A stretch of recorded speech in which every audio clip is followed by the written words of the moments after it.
नमस्कार, मैं अशोक विश्वकर्मा हिंदी परख में आपका स्वागत है। आज हम लोग सूरदास के पद के अंतर्गत 50 वस्तुनिष्ठ प्रश्नों को हल करेंगे।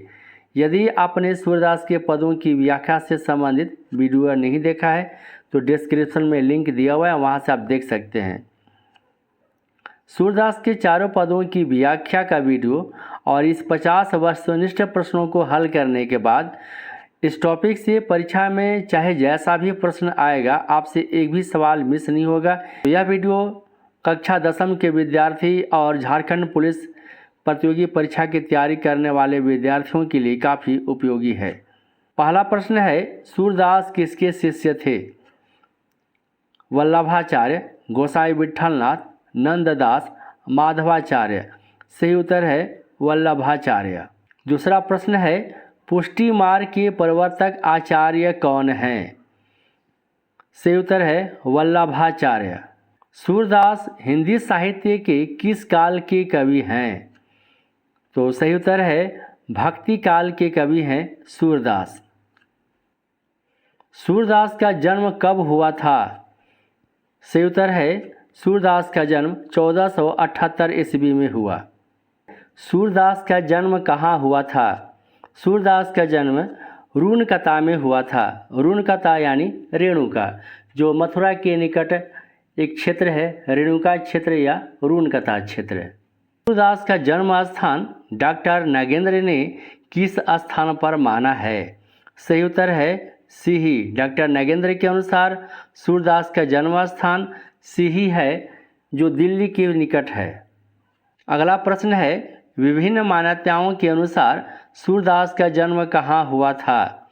दिल्ली के निकट सीही, मथुरा के निकट रेणुका, ए और बी दोनों, गौघाट। सही उत्तर है ए और बी दोनों। कुछ विद्वानों के अनुसार दिल्ली के निकट सीही में सूरदास का जन्म हुआ था। कुछ विद्वानों के अनुसार मथुरा के निकट रेणुका या रूनकता में सूरदास का जन्म हुआ था। अगला प्रश्न है, सूरदास का निधन कब हुआ था? सही उत्तर है 1583 ईस्वी। अगला प्रश्न है, सूरदास का निधन कहाँ हुआ था? सूरदास का निधन पारसौली में हुआ था। अगला प्रश्न है, वल्लभाचार्य ने किस दार्शनिक मत का प्रतिपादन किया? वल्लभाचार्य ने शुद्ध अद्वैतवाद दार्शनिक मत का प्रतिपादन किया, जो पुष्टि मार्ग के प्रवर्तक हुए और सूरदास के गुरु हुए वल्लभाचार्य। अगला प्रश्न है, अष्टछाप के कवियों की संख्या कितनी थी? यहाँ पर देख रहे हैं अष्ट यानी 8, तो अष्टछाप के कवियों की संख्या 8 थी। अगला प्रश्न है, गौघाट का संबंध किस कवि से है? गौघाट का संबंध सूरदास से है। गौघाट कहाँ स्थित है? सही उत्तर है मथुरा और वृंदावन के बीच गौघाट स्थित है, जहाँ पर सूरदास रहा करते थे। सूरदास किस मंदिर में कीर्तन सेवा करते थे? सूरदास श्रीनाथ जी के मंदिर में कीर्तन सेवा करते थे। अष्टछाप की स्थापना कब हुई थी? अष्टछाप की स्थापना 1565 ईस्वी में हुई, जो वल्लभाचार्य के पुत्र विठलनाथ ने की। अष्टछाप के कवियों में सर्वाधिक प्रसिद्ध कवि कौन हुए? सही उत्तर है सूरदास। साहित्य लहरी के रचयिता कवि कौन है? साहित्य लहरी के कवि हुए सूरदास। सूरदास की रचनाएं किस भाषा में मिलती हैं? सूरदास की रचनाएं ब्रज भाषा में मिलती हैं। अगला प्रश्न है, उद्धव गोपी संवाद से युक्त काव्य को किस काव्य परंपरा के नाम से जाना जाता है? सही उत्तर है भ्रमर गीत काव्य परंपरा। वात्सल्य और श्रृंगार रस का सम्राट किस कवि को कहा जाता है? सही उत्तर है सूरदास को कहा जाता है वात्सल्य और श्रृंगार रस का सम्राट कवि। अगला प्रश्न है, कृषक और पशुपालक समाज का अंतरंग चित्र प्रस्तुत करने वाले कवि कौन है? सही उत्तर है सूरदास। सूरदास किस भाषा के कवि हैं? सूरदास ब्रज भाषा के कवि हैं। सूरदास की भक्ति भावना किस वर्ग के अंतर्गत आती है? दास्य भाव, माधुर्य भाव, साख्य भाव, कोई नहीं। सही उत्तर है साख्य भाव। साख्य भाव यानी शाखा भाव सूरदास की भक्ति भावना है। दास्य भाव यानी दास भाव तुलसीदास की है। माधुर्य भाव मीरा की है। अगला प्रश्न है सूरदास के चारों पद किस ग्रंथ से संकलित है? सही उत्तर है सूरसागर। सूरसागर के चारों पद भ्रमर गीत से लिए गए हैं। भ्रमर गीत का मूल प्रेरणा स्रोत कौन सा पुराण है? सही उत्तर है श्रीमद् भागवत पुराण। भ्रमर गीत में कौन सा रस प्रमुख है? सही उत्तर है वियोग श्रृंगार रस प्रमुख है। भ्रमर गीत किस पुस्तक से संकलित है? सही उत्तर है सूरसागर। सूरदास का सर्वाधिक लोकप्रिय ग्रंथ कौन सा है? सही उत्तर है सूरसागर सूरदास का सर्वाधिक लोकप्रिय ग्रंथ है। अगला प्रश्न है कृष्ण गोपियों को छोड़कर कहाँ चले गए थे? कृष्ण गोपियों को छोड़कर मथुरा चले गए थे। श्री कृष्ण ने गोपियों के पास संदेश किससे भेजा था? सही उत्तर है उद्धव से भेजा था। उद्धव ने कैसा उपदेश गोपियों को दिया?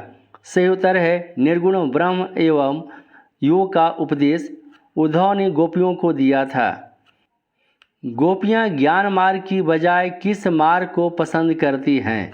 सही उत्तर है प्रेम मार्ग को। किसके आने के बाद भ्रमर गीत प्रारंभ होता है? सही उत्तर है भौरा। गोपियों ने भ्रमर के बहाने यानी भौरे के बहाने किस पर व्यंग्य बाण छोड़े? सही उत्तर है उद्धव पर। प्रश्न है पुरैनी पात का क्या अर्थ है? सही उत्तर है कमल का पत्ता। पहले पद में गोपियों ने उद्धव की तुलना किससे की है? कमल के पत्ते से, तेल की गागरी से, उपर्युक्त दोनों, गुड़ एवं चिट्टी से। सही उत्तर है उपर्युक्त दोनों। उद्धव के मन की तुलना कमल के पत्ते से की गई है और तेल की गागरी से की गई है। तो तुम हो अति बड़भागी किस कवि की पंक्ति है? सही उत्तर है सूरदास। प्रेम की नदी में पांव कौन नहीं डुबोया है? सही उत्तर है उद्धव। प्रथम पद में सूरदास अबला किसे कहते हैं? सही उत्तर है गोपियों को। प्रथम पद में गुड़ के प्रति चींटी जैसा आकर्षण किस में है? सही उत्तर है गोपियों में। पहले पद में लिखा गया है कि सूरदास अबला हम भोरी गुड़ चाटी ज्यों पागी, यानी कृष्ण के प्रति गोपियों का वैसा प्रेम है जैसे गुड़ के प्रति चींटी का होता है। द्वितीय पद में गोपियाँ क्या सुनकर विरह की आग में और जल उठीं? कृष्ण का प्रेम संदेश, योग संदेश, सगुण उपासना का संदेश, उपयुक्त सभी। सही उत्तर है योग संदेश। योग संदेश में उद्धव ने गोपियों को बताया कि ईश्वर निराकार है, ईश्वर सर्वव्यापक है, परम ब्रह्म है, जिसे सुनकर गोपियाँ विरह की आग में और भड़क उठती हैं, जल उठती हैं। क्यों मन की मन ही मांझ रही काव्य पंक्ति के रचयिता कौन है? सही उत्तर है सूरदास। गोपियों को किसके आगमन की प्रतीक्षा थी? सही उत्तर है कृष्ण की। तृतीय पद में गोपियाँ कृष्ण को किसके समान बताती हैं? चंदन की लकड़ी, पीपल के पत्ते, कमल के पत्ते, हारिल की लकड़ी। सही उत्तर है हारिल की लकड़ी।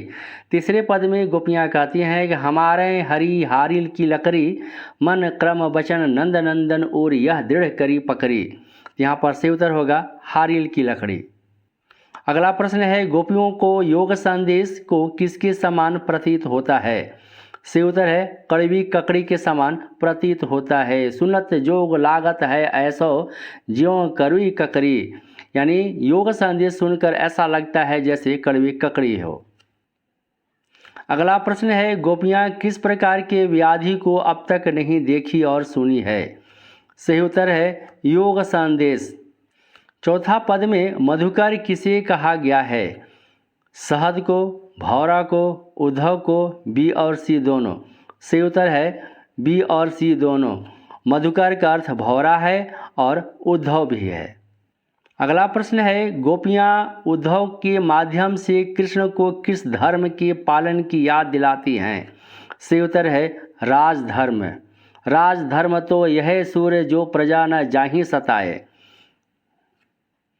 50वां और अंतिम प्रश्न है, गोपियाँ किसे राजनीति पढ़ने की बात कहती हैं? चौथे पद में गोपियाँ कहती हैं, हरि है राजनीति पढ़ी आए, समझी बात कहत मधुकर की समाचार सब पाए। तो यहाँ पर सही उत्तर होगा कृष्ण। अगले वीडियो में तुलसीदास की राम लक्ष्मण परशुराम संवाद को पढ़ेंगे। तो वीडियो कैसा लगा आप हमें कमेंट कर बताएं। यदि चैनल पर पहली बार आए हैं तो हिंदी परख को सब्सक्राइब करें, बेल आइकन को प्रेस करें ताकि नोटिफिकेशन आपके पास समय पर पहुंच सके। वीडियो को लाइक और अपने दोस्तों के बीच शेयर करें। नमस्कार।